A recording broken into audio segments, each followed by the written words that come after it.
Good to be here. I guess it is. I'm not sure how we ended up here, but here we are. I really am glad to be here. We love going to marriage seminars. I think this is the third one we've been to. Ben kind of took my first thing I was going to do. I was going to ask how long everybody's been married, so we got that figured out. And so all they told us is, would you be willing to share your story? That's all they said. So I'm not 100% sure what they want. I'm assuming they want our marriage story, our married life, or story about our married life. So it's an exciting story, and it's a story about miracles. And the first miracle is that I ended up with this lovely white woman by my side. That's the first miracle. So just a little bit about us. We have 6 children, 4 boys, 2 girls. 3 are married. We have, for a long time, we had all 6 of them at home. Our oldest son got married when he was 27 or 28? Almost 28. Almost 28. But in that time, some of them were in service here and there, but we just had some wonderful times having our children at home as adults. And right now, our youngest is 18, and we have a daughter that's 28 that's at home, and that's it right now. We have a 20-year-old that's at Mission Home, Faith Mission Home, serving right now. And our oldest son is married and just lives down the road. We have one daughter married, lives in Georgia. And then we have another son that's married that just lives, and they're all involved with me in my work. The 2 married boys are. So I'm just going a little bit about how we met. And by the way, my wife is up here to give me support. I need that. I'm going to give her a chance to talk about some things too, her perspective and some things that happened in our lives, and but I'll be doing the bulk of the talking. So I was pretty much raised in Tennessee. She comes from Minerva, Ohio.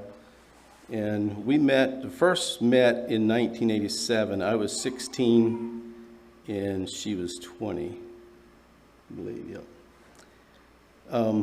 So she was asked to come down to Tennessee to teach school. So, yeah, I had never met this girl before, and she showed up to teach school. And so that first weekend, her parents brought her down, and I think her sister came with her. And back then we were more economical than we are now, I think. So we got to back up. We were going to have a school picnic that spring.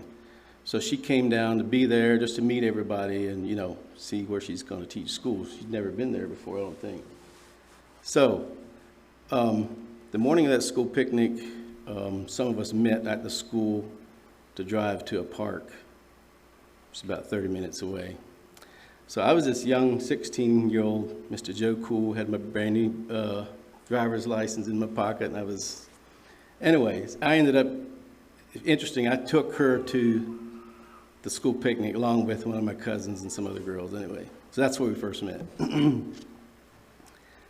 And then we had our first date in 1989, 2 years later, and then we got married, ended up getting married in June of 91. So that's kind of our beginning. I grew up on a dairy farm, and there was 5 of us boys, and we had 1 sister. I never was crazy about the dairy farm, about cows, but after I got married, me and my older brother got married. Actually, I got married first, and then he got married a couple months later. We both stayed on the farm with Dad, and we bought some cows, and we were kind of in it with Dad there until 1997. Anyway, so yeah, we were all kind of lived there in a pile, and we had lots of good times. During that time, we had 3 children? I got a couple notes here. Too many notes get me all confused. So let me just tell you, our children were born, first one was born in 92, 94. Oldest son, Jeremy, 92. I had a daughter in 94. another son in 96, Alex, Vicky in 2000, Andrew in 2002, and Luke 2004. So we had 6 children there in however many years that was. So we had some interesting times in that stage of a bunch of young children. So yeah, we had a lot of good times, a lot of good memories on the farm there with my brothers, my single brothers, my married brothers, and our young boys. I had, at that point, I had 2 little boys, and they loved the farm. They would just roam the farm. They had their BB guns, their slingshots, and that was they just had a good life. So it got to be where we couldn't all stay on the farm, and I was okay with that. I was the first one to leave. I wanted to do something different. And so in 97, we officially left the farm, and I started my own little business of doing these steel frame carports. It was right back when everybody was doing it, and I enjoyed welding and just making things. And so I actually didn't bend mine. I would cut and weld them. And my dad was so gracious, he let me use a corner of his shop, just a little corner of his shop. That's where I started. And that first year, we were so poor we could barely pay attention. It was interesting. A couple of years ago, I went back and was going through my tax records and just getting rid of a bunch of stuff that I accumulated. And I think that year my tax record said I made $9,000. That was a while back. It wasn't today. My children say I like to brag how poor we were. Anyway, but we lived on love there for a year or two, I think. One of the first things, so this is our story. It's everybody's. What I'm learning, everybody has a story. Okay, it's not that our story is any much different, probably than a lot of yours, but it's our story, and that makes it. It defines who we are. So Jeremy was born in 92. Everything went great, and he was born in a hospital. The second birth, we decided we're going to have a home birth, and everything was going great. And I think it was, well, what was it? How many weeks were you? 30 and a half weeks. We lived just about a mile and a half from the farm. We had lived right on the farm, but just that winter we rented a house down the road till we were going to get another single wide trailer. We were actually going to buy a new one to move into. So, yeah, everything seemed to be going great, and one afternoon I got this phone call, and my wife says, "Honey, it's the baby's coming. It's coming." And the midwife lived about, was it an hour away? 2 hours away. Great midwife, but we decided to use her, the people used her. Anyway, so I come flying home, and obviously this baby was coming. And we weren't prepared for it. Called the midwife. She wasn't expecting it. She was 2 hours away.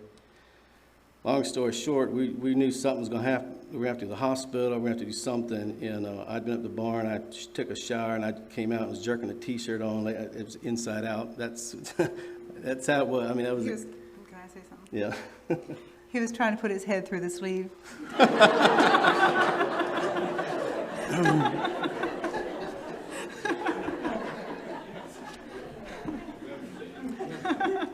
By the way, I was going to say this up front. I know we're going to laugh, and we may even cry. Sometimes I get pretty emotional about some things. But anyway, so time I got out, half dressed, this little baby was here. And tiny, what was she weigh? I don't know what she weighed. 3-some pounds, right? 4'3". 4'3". So we got in touch with the midwife. She said, "Well, just don't cut the cord. Just keep her there." And everything seemed to be fine. She was nice and pink. I'm not sure how long it was. The midwife did get there. I think she had a little warning before. Yeah, obviously before it was born. But anyway, she got there. she took care and cut the cord. Everything seemed to be great. She was just nice and pink. But when she cut the cord, her oxygen supply was taken away from her, and obviously, and her lungs were not developed. And it didn't take long till the midwife realized that this baby needs oxygen. She was like turning all blue, and so she had oxygen along, but she wasn't prepared for this. She had just a little bit of oxygen. So she gave the baby oxygen, and she seemed to be doing fine until all of a sudden she realized, I don't think she even checked her supply, that she's running out of oxygen. And then she got excited and said, we have got to go to the hospital. And there's just a lot of little details. I can't cover everything, but she had been practicing CPR. She said she just had this feeling that she should be practicing CPR, for infant CPR. Just, she didn't know why, but she had, just like reading up on it again. So my mom and dad came down. They had a van. We all got in the van. And she was doing CPR on that little bitty baby all at the hospital. And we were just like in shock. Like we couldn't, and there was actually, she had a helper along. And her helper, I forgot, I think she was saying she was back there, she was praying out loud all the way to the hospital. And we were just like, I don't think we could pray. So we got there, and she made it. They got her on oxygen, seemed to be doing better. And she was in the hospital 3.5 weeks. Mm-hmm. And after about 2 weeks, it was just kind of, trying to get her lungs to develop, giving her meds, and we thought things were getting better. I think it was about, I don't know, how long were we there? When they came, they just finally told us her organs are shutting down. It's just, too much damage was done. So that's what we were prepared for. And so this is the second miracle. Here's the first one. Here's a second miracle. That baby survived. She's an A+ student in school. She taught school for 3 years. She was at Mission Home for 3 years as a mom there at the bake shop. She's just extra bright, it seems like. She has no disabilities. So that was one thing early in our marriage that, at the time, you're just in it. You just do what you got to do. Now, looking back, it looks like, how did we work through all this? We had a 1-year or 2-year-old at home and a baby. So, you got anything about that?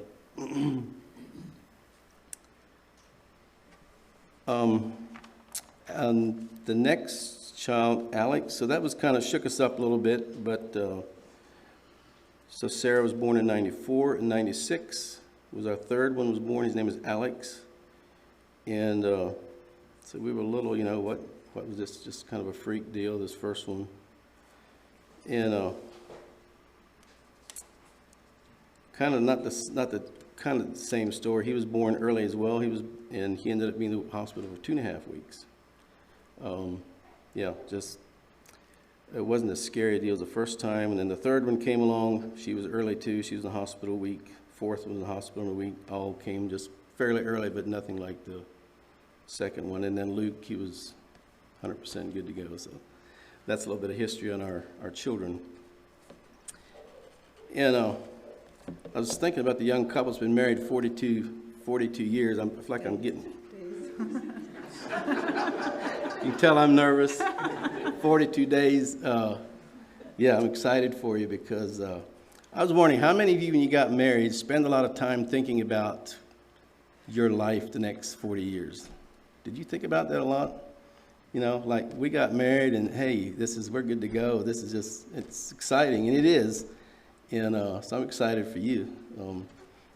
Hopefully I'm sure you have a good, no matter what happens with God, it can be a great journey.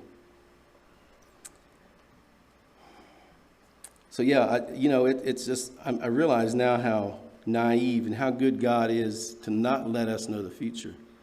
Because if I would have known everything that we're going to face together, it would have It would have been really, really scary.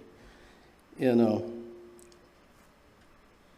I guess, just some things I like to share is just to bring out that God's grace is there if we just avail ourselves to it. One verse, passage that just really comes special to me in a certain stage of our life especially is Proverbs 3, 5, and 6. Trust in the Lord with all thine heart. Lean not into thy own understanding. In all thy ways acknowledge him, and he shall direct thy paths. We've definitely experienced that in our lives. I told somebody earlier I don't like notes because they confuse me, but I have to have some where I get confused as well. So, okay, so I said how I started that business the first year. I soon realized that this is not going to be enough to keep me going. And I wanted to move on to something else. So through all that, one of my dealers asked me, sold storage barns, and asked if I would make a storage barns out of this metal tubing. I said, well, I'll try. So I did, and he liked it. And then he said, well, really, he'd like to have some wood, just normal storage buildings, because he was getting them shipped in. And I wondered if I'd make one. So yeah, I'll try. I had a little bit of carpenter experience, so went and bought a skill saw, and I bought a nailer, and borrowed my dad's trailer, went to the lumber yard and got lumber for one storage building. So built that, and said, I like it, build me another one. So anyway, that I've been building mini barns for 25 years now, so that's what we do now. That's our main business. So that was kind of a stage of our life. We left the farm, and then after we left the farm, we still lived there, still interacted. We had lots of great times. My family was there. We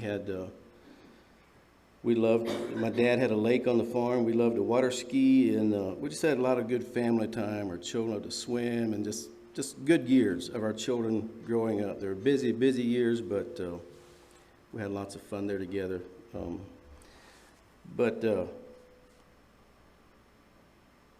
In 2007, our church was thinking about doing an outreach, and they were asking who would be willing to go, and they were going to interview everybody. Would you be willing to go or not, or what are your thoughts? And so I think it was like 35 families or so in our church, and we fully expected that probably 3/4 of them say, hey, yeah, we could probably go if. So anyway, we didn't know why we couldn't go. We had just built a new house. I built a new shop. I'm getting ahead of myself. Let me back up. In 2000, how many of y'all remember 9/11? Okay, I figure most of you would. The evening of 9/11, we were staking out our house, our first house. We were living in a single wide with 4 children, and it was ready to do something. So I just remember very vividly where I was standing when I heard that news. And then that evening, we were meeting with a friend of mine to stake out, and we were like, should we do this? This is pretty scary business. What's going to happen, after 9/11? But we did, and that was in the fall of 2000, 9/11 of 2000, February 2001. And in February of 2002, we moved in that house, and we were blessed. Our business was really taking off, and we'd actually taken out a loan to build our house, ended up not using most of that money, and so we said, I'm going to build a shop right away. I desperately needed a bigger shop. So we did that, and then this was about 4 years later is when this thing about going to outreach came up. So we had put our heart into building this house. We did a lot of it ourselves. And then in 2007, we did volunteer. We could go if, we didn't know for sure if we would go. We did volunteer to go. And it ended up only 5 or 6 families said they'd be willing to go, so we didn't have much choice. We had choice. We could have said no, but we just felt like that's what the Lord wanted us to do. Um, it was a hard decision. And anybody remember 2008? Anything special about 2008? Okay. That's 2007 is when we were looking for a property, and I remember we got an appraisal on our place, and I was like, wow, if we can get this for our place, I'll be tickled pink. Well, 2008 rolls around, and like, we were wanting to buy a property, our house wouldn't sell. We tried to sell the shop and the house together. That wasn't gonna work. We had like 15 acres, and so we split it up and decided to keep the shop, and my brother was gonna run the shop for me there, and at least go try to sell the house. Well, we ended up buying a property. We moved to Dixon, Tennessee, so the outreach was about 2.5 hours. So I did something I didn't want to do. I went in debt like more than I wanted to buy a property up there because I didn't have anything, nothing had sold here. We thought that's what we were supposed to do, so we did. And another interesting thing is for 9 months, we would leave Whiteville just about every Thursday night, go to Dixon. We bought a property with a little house on it, but we would like work and building my shop and just getting stuff up and going on this. We would leave Thursday night, be there for Friday and Saturday, go to church there because a couple of them moved already, and then Sunday night drive back. So there's 6 of us in a crew cab truck. I mean, 8 of us, 6 children. And so anyway, that was interesting, but it was good times too. Am I missing something?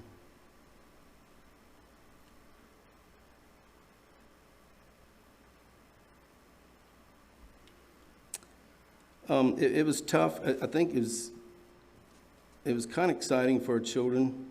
Just a little interesting thing.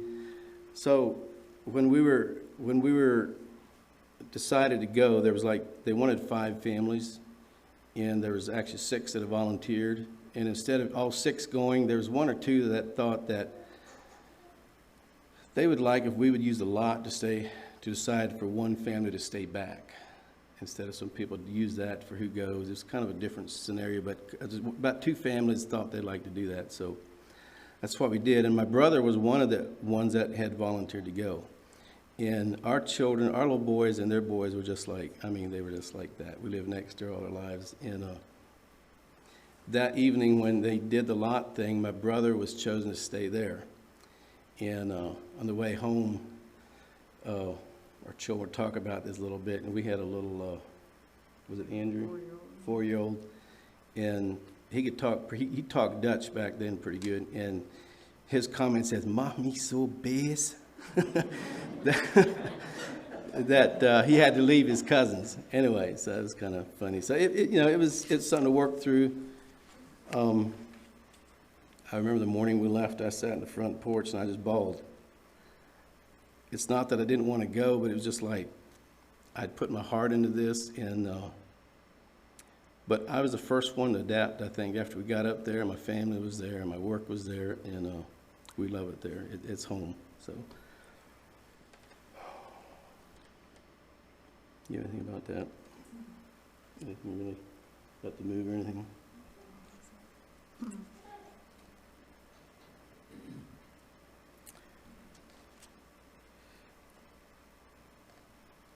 The first couple of years there, yeah, it was all new community, and I mean, things went fairly good, but the economy turned around, and the Lord really blessed us.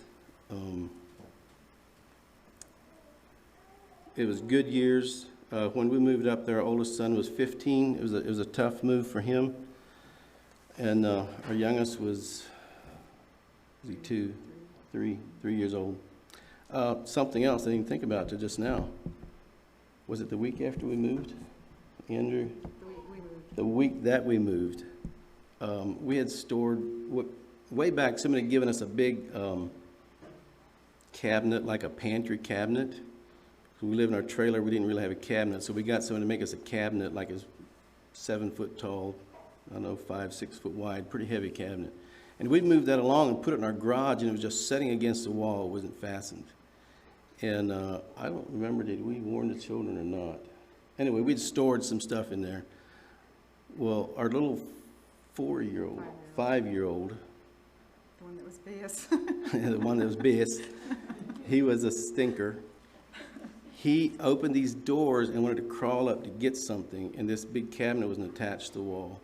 And that thing came crashing down on him, and he broke his femur bone.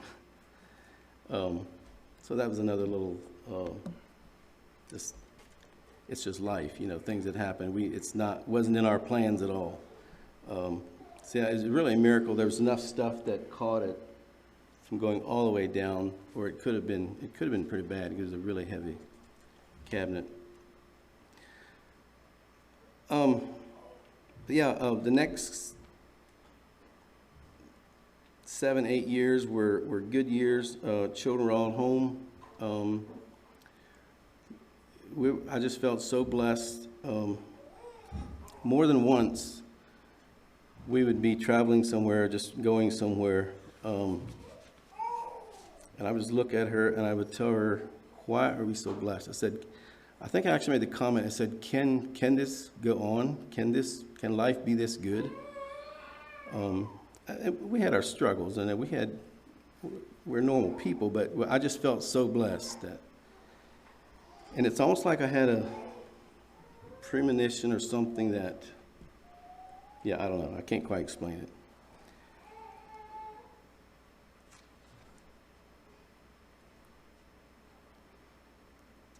I feel like I'm kind of getting ahead of myself. Anyway, in November of 2015, we were asked to go to Cambodia.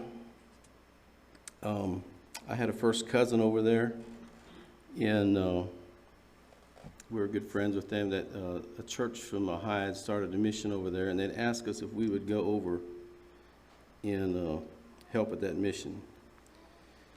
And it kind of intrigued us, I couldn't see how we could with our family business there. It really grabbed her. We love to travel, and we had traveled some. But as you know, with 6 little children, you're kind of limited. We'd been to Central America. I had an aunt down there, that's the only place we'd been out of the country before then, I think. Anyway, so we said we would consider it. I personally, I didn't see how we could, but we didn't just throw it out the door.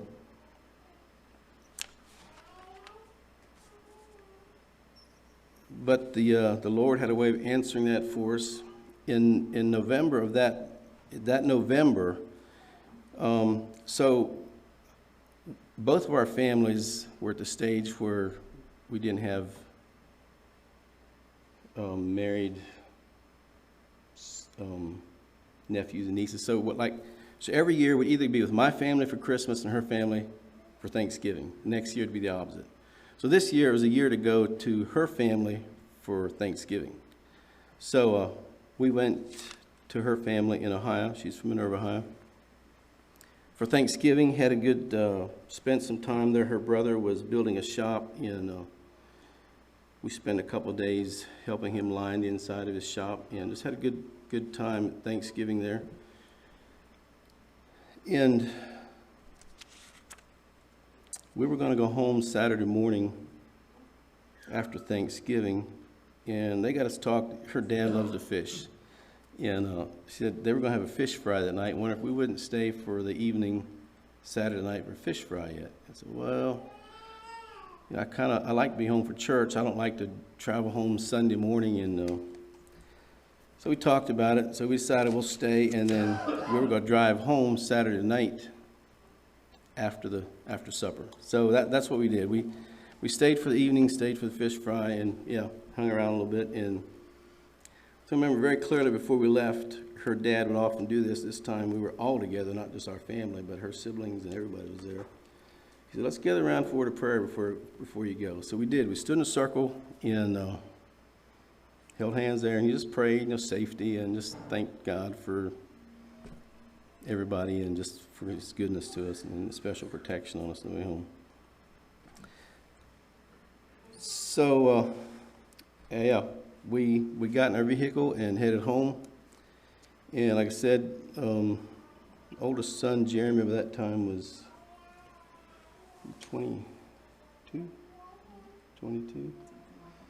Anyway, so we had several drivers. And so I started out driving and drove several hours, and I got tired, and I asked Jeremy if he'd want to drive, and he said sure, he would drive. So he was driving, and we got to Louisville, Kentucky, which is about 3.5 hours from home. And we were going right through Louisville, and there's an accident right on the interstate in Louisville. And so Jeremy, and it looked like just a young girl was driving, and she was like crossways, there's 2 lanes, and she was like crossways on the left lane, the median in between is all one direction. So so the whole family was along, we were pulling we had a Suburban with a little trailer in the back, cargo trailer. So he pulled off, and I feel kind of whatever. What I'm saying now is from what I hear from other people, because I have no memories of anything after this for a good period of time. So me and Jeremy and Alex got out of our vehicle. I'd been sleeping, so he pulls off, said, "Hey, let's go get this car off the road. This girl needs help." So we get out of the car, and if you picture the car sideways in the left lane, we were just getting ready to push the car off. I think Alex was here, Jeremy in the back, and I was here. And seemingly out of the blue, the car was coming in this lane. This is 1 o'clock in the morning, going 50 miles an hour, and hit us.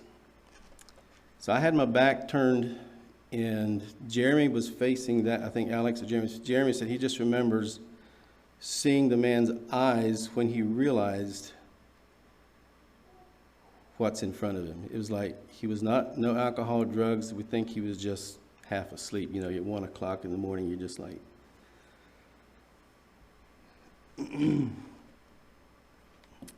So Jeremy, here again, I'm just going by what people are saying. Jeremy said he hollered, and we all jumped. I mean, there was no, obviously I tried to jump to the left.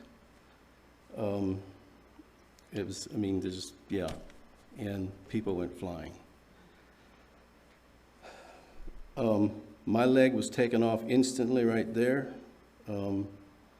It hit me from the back, took one leg off, the other leg didn't touch it. So, that is a miracle right there. So my leg stayed there, and I was like 30 feet in the median, went flying. It seemed like I went flying and kind of came down, hit like my shoulder and my face in the median somewhere. My son Alex, it sent him flying. He landed on one of the cables, along the interstate, those cables. He's got a big scar across his chest from where he landed on that. To me, that's a miracle. It could have been his throat. It could have been anything. Jeremy, we feel like it slammed him on the hood of the car as it hit. It messed up his knee, nothing. They both walked out of the hospital the next day. Alex had some broken, not his backbone, but some small bones that were broken. And everything I'm saying is what I'm hearing, because to me, it was like I left Ohio that evening, got in the car. I kind of remember driving, but it's like I woke up the next day in the hospital and my leg was gone. It's like I went to bed and woke up, because I have no memory of any of that happening. So I'm going to let her just, she saw it. She didn't see it all, but I'm going to say what she had to say. Okay, so I was in the Suburban with the children, and I heard this noise. It sounded like a heavy plastic trash can being dragged across asphalt is what it sounded like to me. And I said, what was that? And I said, surely it wasn't our guys that are, involved. And anyway, I just couldn't sit there. So I said, y'all stay in here And I went out to look, and here Phil was beside the road, bleeding to death. His leg was completely off. There was blood everywhere, and sometimes at that time, like, you can't even pray. You can't, you're just, I mean, I was just in shock. I knew that you should put a tourniquet on to save his life, but I couldn't even think that far. But anyway, our son Alex, who was about 18, grabbed his belt, took his belt off, and wrapped it around his leg, and also put pressure on the end of his leg, and that's what saved his life. And anyways, and Phil was rapidly losing consciousness. I sat there, I thought he was dying. But as soon as that tourniquet was put on his leg, he wanted to get up. He got conscious, and he was like, help me get up. I can't get up. He said, help me with my leg. He knew something was wrong with his leg. He couldn't feel, he didn't know what. And I was not going to tell him what was wrong with his leg because I didn't want him to go into shock. So I said, honey, you're hurt really bad, and the ambulance is on its way. And so as soon as the ambulance got there, and they loaded him up, he was talking the whole way. He never, like, passed out completely. He doesn't remember it, but I think it was from his concussion, but he was talking the whole time. And even in the ambulance, he was talking, because I rode along with him. So I was talking about an answer about going to Cambodia. There was our answer. We weren't going to Cambodia. Yeah, at that point, we would have been glad to go to Cambodia, I think. So I don't know how much to say about that. I was in the hospital for around 3 weeks. And then I was in rehab for a little bit.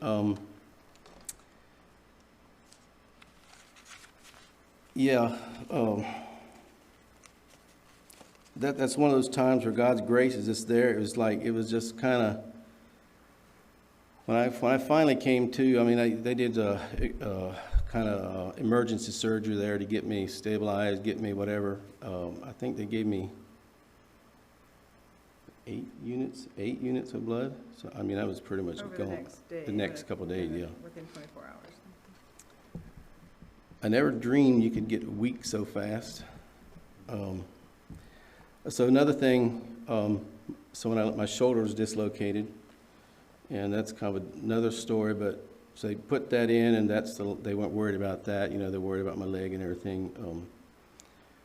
I looked pretty rough. I remember one of my good friends came in later. He said they came to see us, and the first couple of days I don't remember much. I'm just kind of. He said we came in there and saw you. He said we just went. Me and my wife went in the car and said we just bawled. We couldn't believe this was the same person. Anyway, but another miracle I'm so grateful for. It's a miracle. I was totally okay. My inside, I was totally fine. I mean, no internal injuries. My leg was gone, but internally, I was fine. I didn't realize till later. She was so worried. Didn't know if I had brain injuries, and I told her I haven't been all there ever since. I'm not. Yeah, it was at the hospital. It was the university hospital, and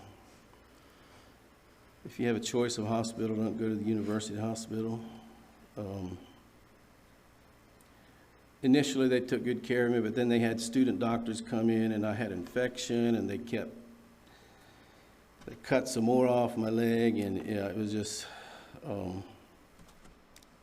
I guess it's all the road grime and stuff that got in there. They just had a real issue with infection. And then,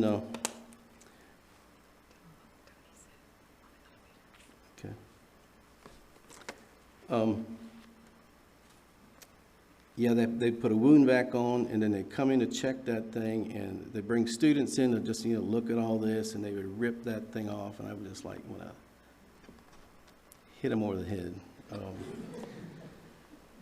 One thing, you realize how many friends you have in a time like that. That was on a Sunday morning, and I don't know how many of our church people drove 3 hours just to be there with us. And There's a local fellow that we were good friends with. He was actually one of our dealers.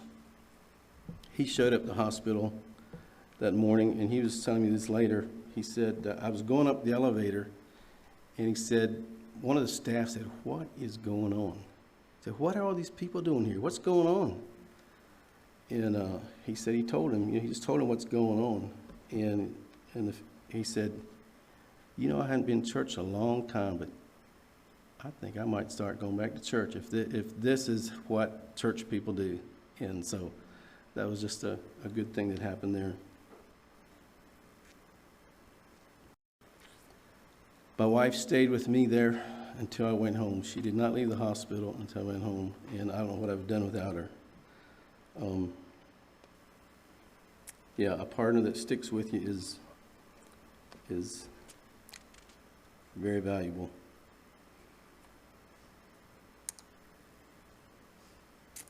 One of the things that I guess probably one of the worst things, because of trauma, your stomach kind of, I don't know what it does, it goes in knots. It's called an alias, and I got horrible stomach pains.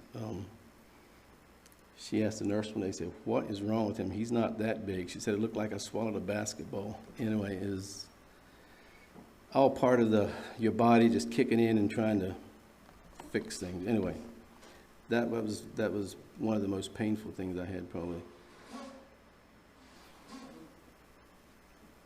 I'm just trying to remember all this stuff.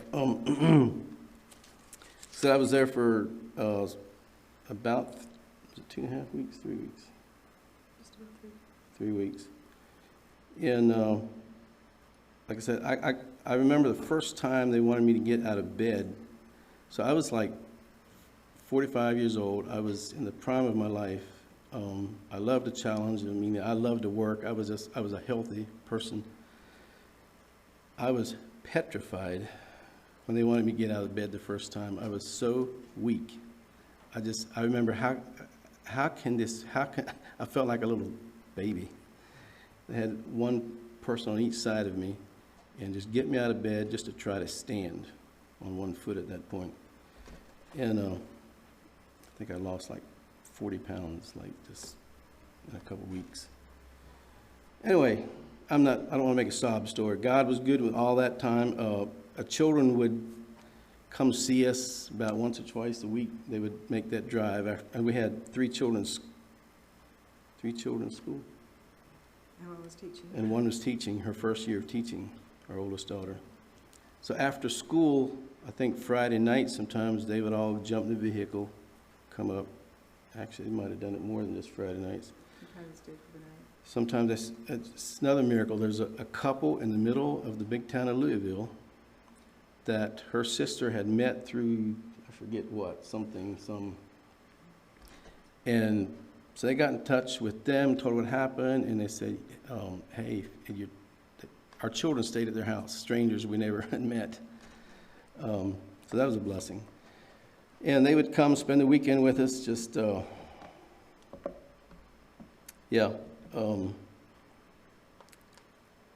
staff got to see what a Christian family looks like.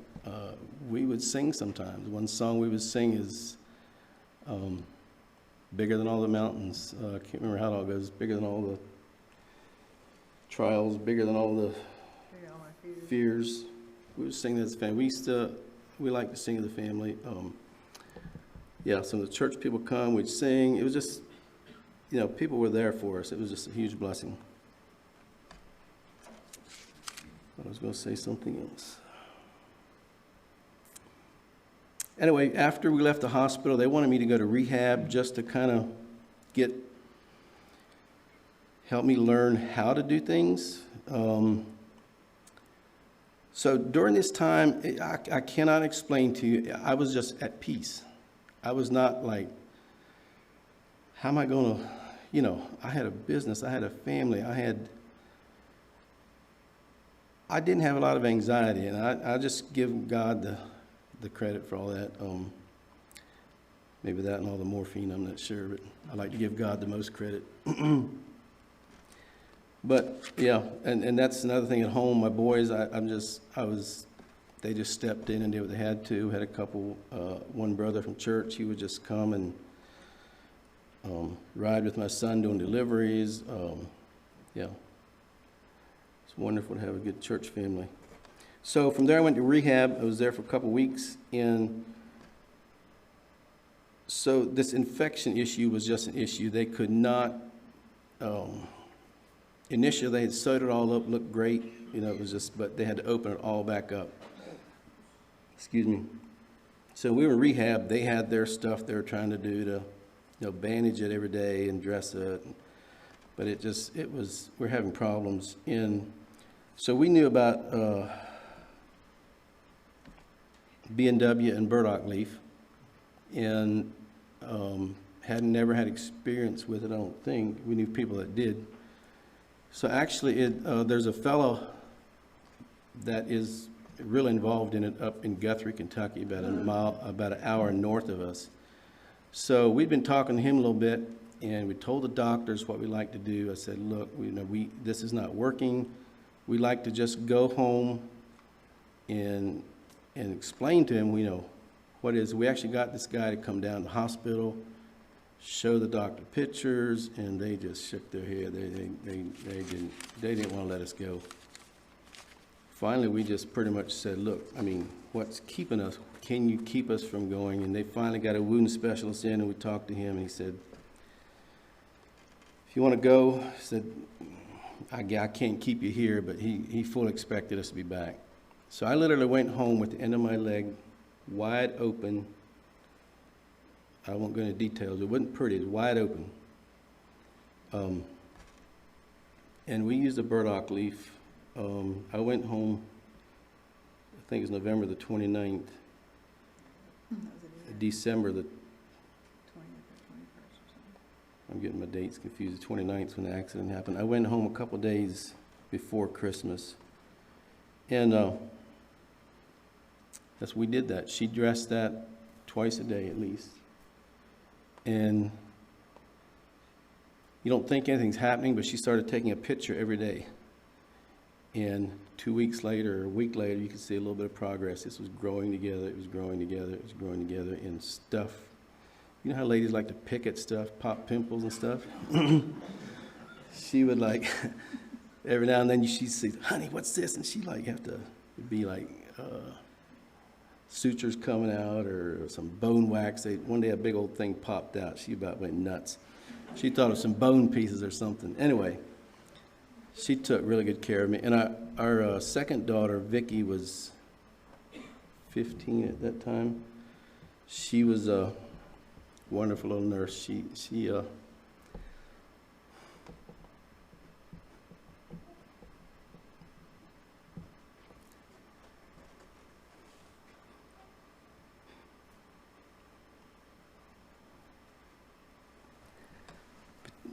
between the two of them, they took good care of me. One of the hardest things I did is, so I said we had just 2 children in school. Yeah, we had 2 children in school, our 2 youngest boys. I think Andrew, he was in the 8th grade, wasn't he, his last year? Anyway, they had a school program, and it was the evening that I was coming home from rehab, coming home for the first time. And they wanted so bad for me to come to that program. And it's probably hard for you to understand if you've never experienced this. But to be a healthy man one day and the next day be very handicapped, to meet people for the first time, it was extremely hard for me. I wanted to go for their sake, but I didn't know if I could do it. But somebody had somewhere we'd gotten a wheelchair, and I decided I'm going to do it for their sake. So it was at our church that night, and I just remember, I think we were just a little bit late. I didn't want to be there early, of course. And we got to the doors right there to go inside. I didn't know if I could do it. I just, Yeah, I just broke down with that. I just didn't know if I could do it, but I did. And I'm glad I did. There's some more experiences like getting out in the community later. I guess I was too proud. I don't know. It was just very hard for me to go. Like, I remember one of the first things I did, I used to go to the bank all the time, a couple of times a week. So I was good friends with people at the bank. And so that's the first place I went, I think, after I started getting out. So next several months were January, February, March. Were just a time of healing. And another thing, I think one of the hardest things for me to do is, like, I sit in my recliner, and every morning the boys would go to work.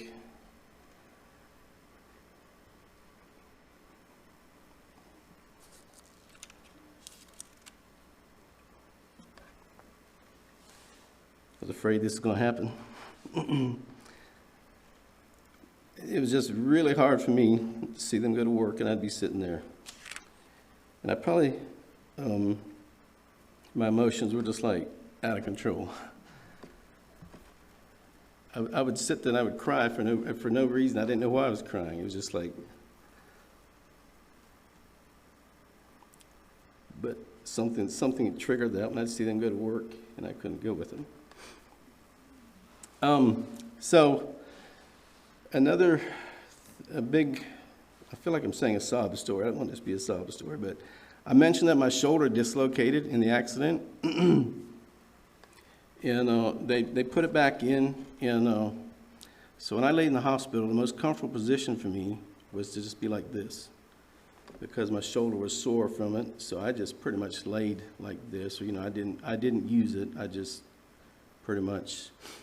And I remember I couldn't roll around. I couldn't do anything. And one day I said, man, if I just had something to grab a hold, I could like move myself around and get more comfortable. Well, the next day, here they come with a couple guys with all kinds of pipes and stuff, and they rigged me up something where I could actually do it. But when I got home, you know, I was trying to start using my shoulder, my arm, and it was just sore, and it was like, I was like limited. I couldn't move it but so far, and so we need to do therapy. So I did therapy. I did therapy on that arm. I would stretch it and try to do everything I could to get my movement back. And it was like after a couple of weeks, it wasn't getting any improvement. So finally we decided to go see a specialist. And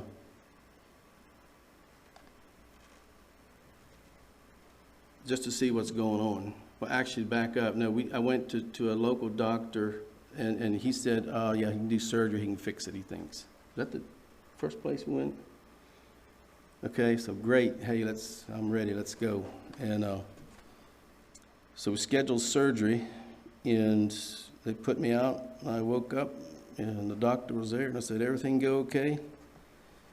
He said, I couldn't even get my scope in there to see what I needed to see, what's going on. And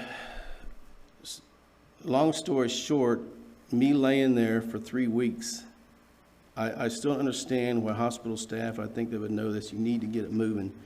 Best thing I explain is say your body moves in, tries to fix that problem, don't want it to pop out again, and bones started growing, and actually some muscle atrophied, and so this is all the movement I have got in that arm. It's not a lot of pain. I got all this movement. It's just like I can't go up higher. And I told some people that's almost more frustrating when I try to work sometimes on my leg is, I think, because it just don't go. So yeah, I guess, so we scheduled with some of the top surgeons in Nashville. I think one of the biggest disappointments soon after, a month or two after we were home, is everybody said, this is a doctor. He was actually the doctor for the football teams like him, and he patched these guys up all the time. And we went in there and met with him. And I just remember we walked out of there, he said, I'm just this little peewee. He didn't even care about me. He said, man, I can't do anything for you. He was just like, he didn't take time he checked me out a little bit. And I remember the way home, my wife said, I think that man's a heathen. She was so disgusted with him. we didn't talk a lot on the way home. I just remember we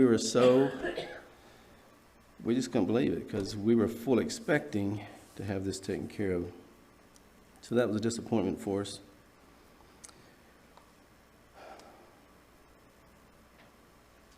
In April of that year is when I got my first prosthetic leg. It took a long time for that all to heal up where I could even wear a prosthetic. And so this was all new to me. Let me back up. When I was in rehab, first or second day I was in there, they were just helping me learn some stuff. This big dude comes walking in there. I was just in my room. I just remember this guy was probably 6 foot something, 250 pounds, and he comes marching in there with 2 prosthetic legs. He was below the knee. And he just comes bouncing in there, and all his fingers were missing at the bottom joint, except I think he had a ring finger that was still there. Anyway, he comes in there and just wanted to talk, and I just remember it was like, there's hope. When I saw this guy coming in here, like, life, this is not the end of life. And he spent, I don't know how long he talked to me, and he told me his story, and I don't have time to go into that, but he told me, he said, it's the best thing ever happened to me. And I'm not sure I'm at that point, but he was serious. He said, I was living a life for myself, I was just whatever. He said, now it just completely changed my outlook in life. And he had a wonderful testimony. And so I remember what that did for me. And I've had the privilege of doing that for some other people. I thought I was the only Mennonite Anabaptist amputee in the world. It seemed like it. I knew one other fellow, Reuben Yoder. I don't know if any of you know him. I knew him. He actually came to visit me. But since there's lots, I've talked to lots. I've got lots of phone calls. And I'm sorry, I'm going over time. I think I'm getting too many details. Just a couple things I'd like to touch about is, I don't know if any of you know anything about prosthetics. I didn't. It was all a new world for me. So most people with a prosthetic leg have a socket that your residual limb goes in this socket, like, it ain't pretty. It's not pretty. But so I'm off all the way up here, and this socket that my prosthetic attached to, it's like a sleeve that goes over your limb. Well, mine is short enough that mine came all the way up to my hip, and it was very uncomfortable. So Tennessee gets hot, and I like to get out. So you have all this socket on your skin. You got all that movement. It tends to rub. It's most people, if they're active, it's just a battle all the time. Sores. I had to take it off. Like I got mine in April, it's the beginning of the summer, and I just didn't like it, obviously. Back up, when I was in the hospital, I had a friend come to see me, and he said, let me show you, I got a little video clip here. He said, a girl in our community just got back from Australia that had this surgery done for her prosthetic leg. And he said he's so proud of it. She's just showing it off to everybody. She thinks it's the greatest thing. And I remember he showed me that, but it was like, it just went over my head. It didn't mean anything to me. Well, after I met with my prosthetic guy in Nashville, he had a prosthetic leg too, just like me, opposite leg, but above the knee, just like me. And it wasn't very long, we'd be talking, and he said, man, someday, he said, they've got this new thing that I would love to have this surgery done. And what it is, they do an implant in your femur bone, and this little rod sticks out the bottom of your limb, and your prosthetic attaches to that rod. So there's no skin contact. And it's a lot more solid, you can just walk, but I tell you, it's 100 times better. And immediately, that's when it just clicked. That makes sense, especially after I started wearing a socket. So he said, you need to check it out. And he said, actually, but the guy he wanted to go to was in Australia. He said, this doctor is going to be in North Carolina in the month of June, which is about 2 months later. He said, you should go down. They've got like a amputee convention, all kinds of amputee or prosthetic things. Amputees are there. He said, you need to go meet the doctor, and some of his patients are going to be there. And it just grabbed me. I said, why not? You know, I can't do it so much right now anyway. So we did. We went down to that. I think there's about 1,000 people there. And we met people. We met some of this man's patients. I talked to this doctor, and this doctor's from Iraq, and that's a story in itself, I'd like to say. He was a refugee from Iraq. And he went to school with Saddam's boys.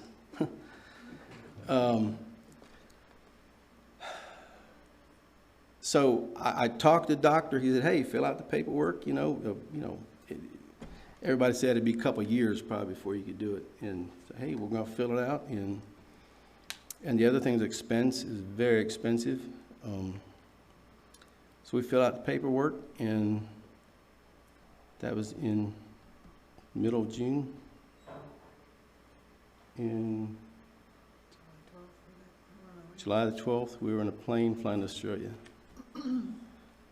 I can't explain it. I don't understand. It was unheard of. And we spent a month in Australia. We had a wonderful time in Australia, besides what we were there for. We did the surgery. It was the best experience I had in my whole hospital stay. I mean, it was like A1 service. I had hardly any pain. They had that under control.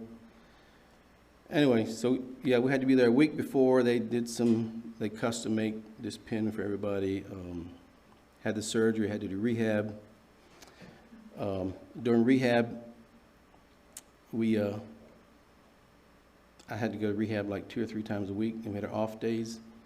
I rented a little scooter. We'd never done the subway before. We learned how to do the subway. We went down to the Opera House. We went down to we had a good time. I mean, amazing good time for why we were there. But we were there for a whole month. And so anyway, that completely changed my life. I would love to. If you have any friends that need prosthetic legs or anything, and they use a socket, I would love to talk to them, because I guarantee it'll change your life. I can go all day long now.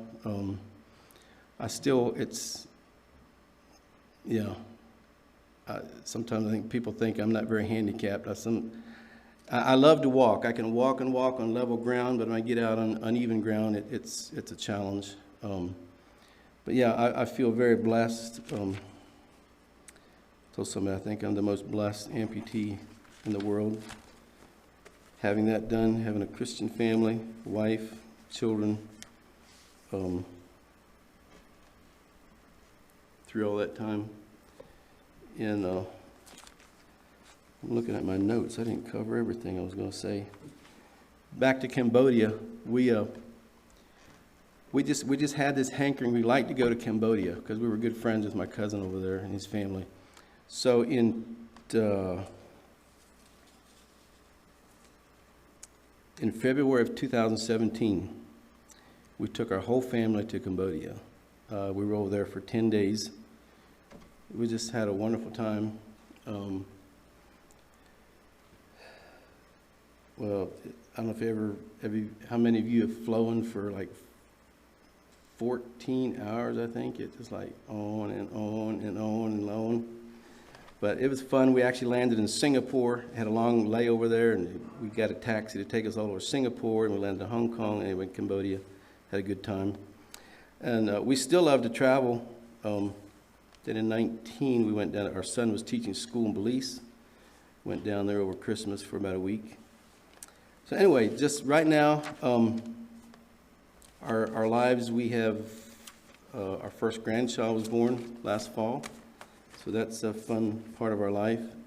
So we have 3 married last summer. Our daughter Vicky got married, the one I got emotional about a little bit ago. How many of you had a daughter get married? How many of you had a son get married? Did it affect you any different?